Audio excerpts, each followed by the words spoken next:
Cieľom tohto videa je ukázať, ako je možno vytvoriť v programe Google Earth jednoduchú prípravu na hodinu geografie. Podobne ako si môžeme zaujímavé časti z knižky poznačiť tak, že si tam dáme záložku, je možné si takéto nejaké virtuálne záložky spraviť aj na Zemi. Aby sme sa k nim mohli potom cez hodinu veľmi rýchlo vrátiť a nemuseli ich nejakým zložitým spôsobom hľadať.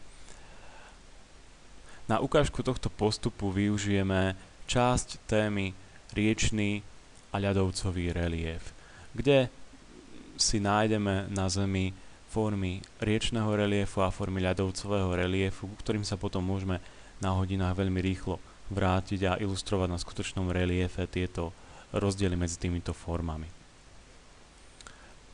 Prvým krokom je, že si vyhľadáme Slovensko.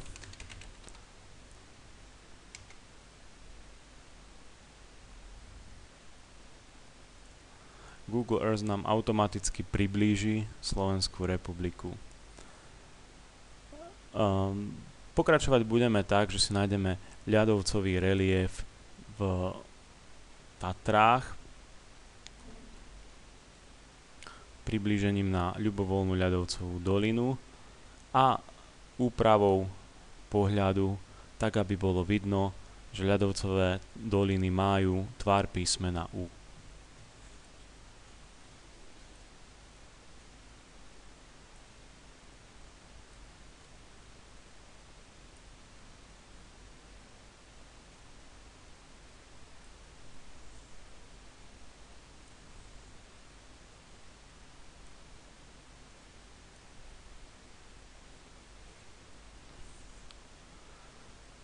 Aby sme sa k tejto doline vedeli vrátiť, pridáme si tzv. Značku miesta kliknutím na žltý špendlík.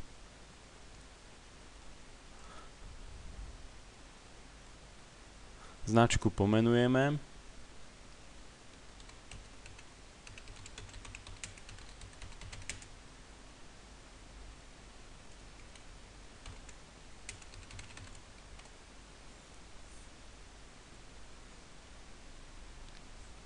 Vytvorená značka sa nám pridala do časti Moje miesta.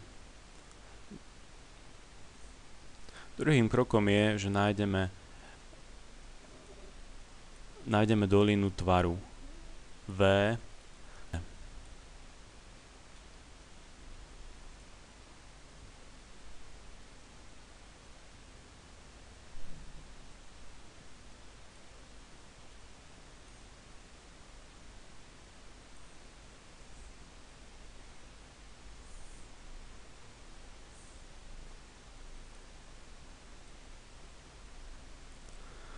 Dolinu opäť zaznačíme kliknutím na ikonku Pridať značku miesta, žltý špendlík.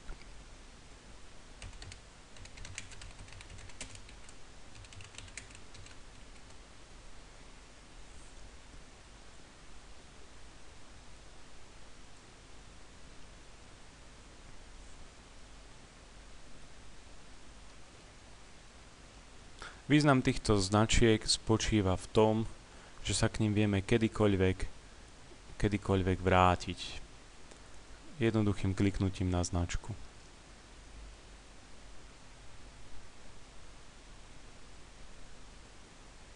Kliknutím na ďalšiu značku sa dostaneme na riečnu dolinu.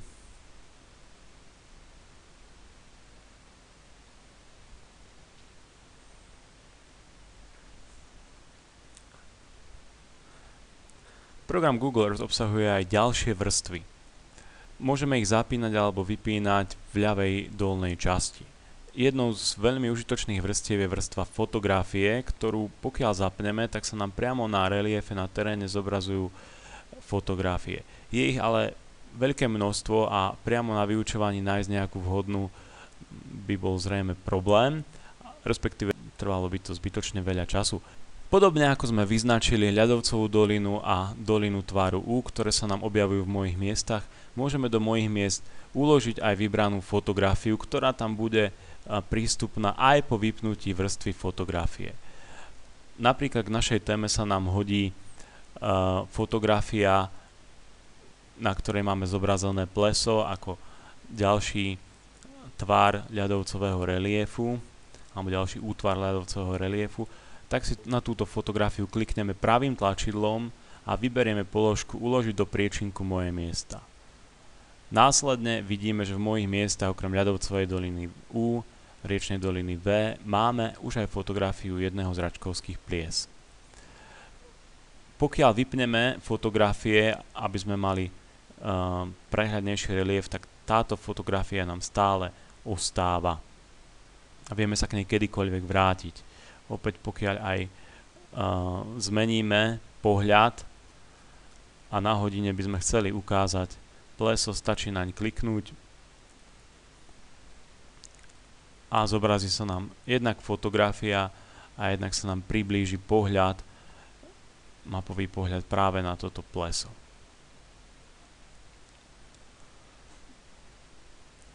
Pokiaľ máme uložené fotografie a poznačené miesta,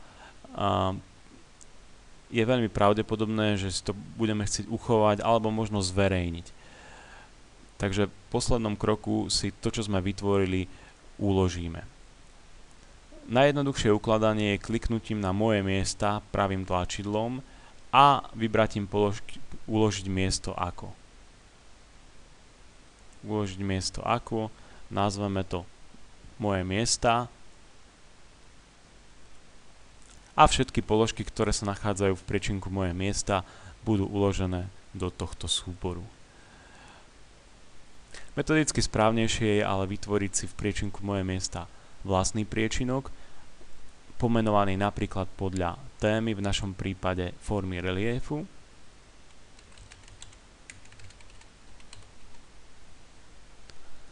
A do tohto priečinka preložiť všetky